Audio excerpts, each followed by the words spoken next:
I'm a member of a group called Disabled People Against the Cuts, and we're a nationwide one. And I was invited by a small tenants union called Acorn to come and speak whilst they delivered like their manifesto, basically. And after about 20 minutes, half an hour, it was over.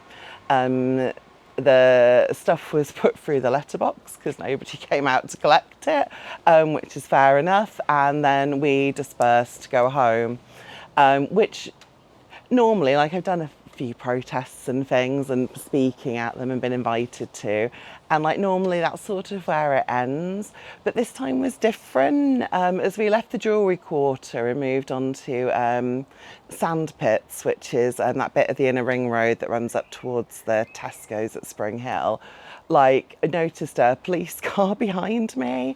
Now I was in my electric wheelchair, which I don't want to boast, but it caps out at about 4 to 6 miles an hour, very speedy, on the pavement, just sort of trundling along with my partner, who's my carer, and like they're crawling along behind me, and I'm like, oh gosh, I wonder if their car's broken. Like, I look round in case they've been trying to get my attention. I've obliviously ignored it, and nothing. And then we keep heading back home, and they're just following all the way back.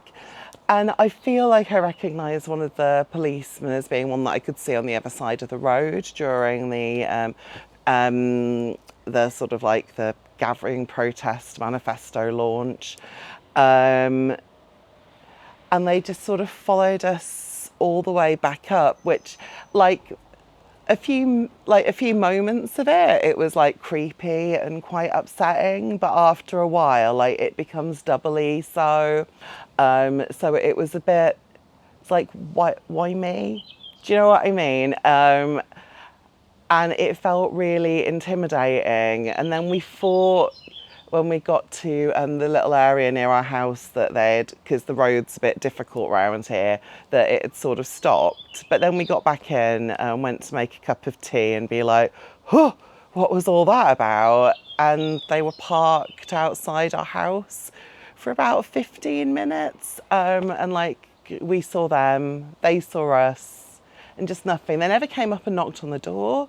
There was never a request. There was never a, oh, we want to talk to you about this, or oh, you shouldn't have been there, or you've done something wrong, or you've broken the law, or anything like that. It was just pure intimidation. It was horrible. It was like, they know, like that very strong "we know where you live" message, and it just, you stopped feeling as safe in the house. Like every time you then saw a police officer out on the street, it was like, are they watching? Are they waiting? Like, it just, yeah, it's very, I don't know, it's just really invasive and unnecessary, and it was very clearly purposeful.